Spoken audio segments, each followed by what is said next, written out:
जैसे ही काले गैंग का सरगना गाना शुरू करने ही वाला था, गायिका पर जबरदस्ती की कोशिश की गई। तभी एक ठंडी सी चमक औरत के कपड़े से चमकी और काले सरगना ने जल्दी से पीछे मुड़कर देखा। लेकिन उसे क्या पता था कि एक हत्यारा पहले से घात लगाकर बैठा था और उसने एक ही वार में उसकी जान ले ली।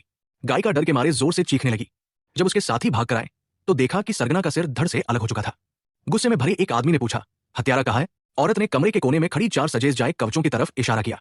सुनते ही छोटे गुंडे हथियार तान कर उन पर टूट पड़े, लेकिन वो समझ नहीं पा रहे थे कि हमला कहां से करें। तभी एक कवच ने हल्की सी हरकत की। ये देखकर सबने उस पर अंधाधुंध गोलियां बरसाई और उसका सिर उड़ा दिया।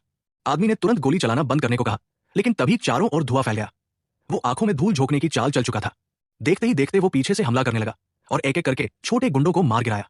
उसकी तलवार इतनी तेज थी कि किसी को संभलने का मौका ही नहीं मिला। 1 मिनट के अंदर सब मारे जा चुके थे, सिर्फ वो आदमी ही बचा था। अब खतरा उसके सिर पर था। उसने पिस्तौल निकालकर चुपके से गोली चलाई, लेकिन की फुर्ती की वजह से वो बच गया और उसने तुरंत पलटकर वार किया। गलती से उस गोली ने पीछे खड़ी गायिका को ही लग दी, जिससे को लगा कि शायद उसने गलत इंसान को मार दिया है।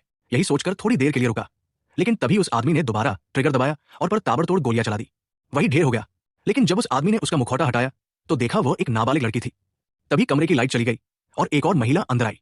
अब उस आदमी को समझ आया कि दरअसल उनके पूरे गैंग को खत्म करने आई है। वो महिला से भिड़ना चाहता था, लेकिन वो उसके मुकाबले बहुत ताकतवर थी और उसे एक लात मारकर कमरे से बाहर फेंक दिया। आदमी ने हिम्मत करके फिर से लड़ने की कोशिश की, लेकिन ने झट से उसका सिर कलम कर दिया।